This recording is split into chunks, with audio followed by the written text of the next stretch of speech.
High বন্ধুরা, প্রথমে এই ছবিগুলো একটু ভালো করে দেখুন।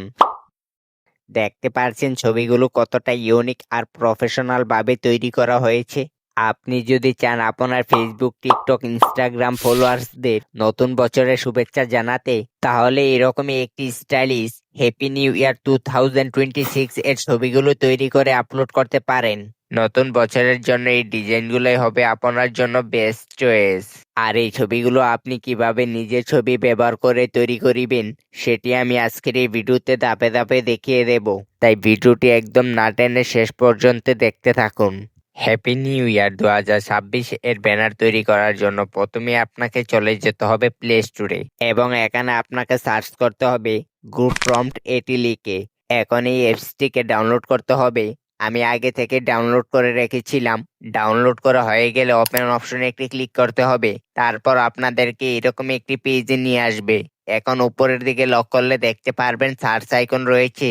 এখানে আপনাকে সার্চ করতে হবে 2026 লিখে। সো এখন এখানে আপনি হ্যাপি নিউ ইয়ার এর অসংখ্য ডিজাইন কিন্তু দেখতে পারবেন। দেন এখান থেকে আপনার যে ডিজাইনটি ভালো লাগবে আপনি সেই ডিজাইনটির উপর একটি ক্লিক করিবেন। তারপর এখান থেকে আপনাকে ফ্রন্ট কপি করতে হবে। তার জন্য আপনি এই অপশনটির মধ্যে ক্লিক করিবেন। আবার কপি প্রম্পট এই অপশনটিতে একটি ক্লিক করতে হবে। তারপর এড শুরু হবে, এডটি শেষ হলে আপনি ওকে লেখাটির মধ্যে ক্লিক করে এখান থেকে মিনিমাইজ করে চলে আসবেন। দেন এখন আপনাকে জিমিনি অ্যাপসটি ওপেন করতে হবে। যাদের জিমিনি অ্যাপসটি ডাউনলোড করা নেই তারা প্লে স্টোর থেকে জিমিনি অ্যাপসটি ডাউনলোড করে নেবেন। ডাউনলোড করা হয়ে গেলে আপনি একটি গুগল অ্যাকাউন্ট দিয়ে অ্যাকাউন্ট খুলে নেবেন। কিছুক্ষণ আগে আপনি যে প্রম্পটটি কপি করে এনেছিলেন সেই প্রম্পটটি এখানে পেস্ট করে দিবেন। নিচের দিকে একটি প্লাস আইকন দেখতে পারবেন, এখানে ক্লিক করে আপনার গ্যালারি থেকে যে ছবিটি দিয়ে হ্যাপি নিউ ইয়ার এর ব্যানার তৈরি করতে চাচ্ছেন আপনি সেটি সিলেক্ট করিবেন।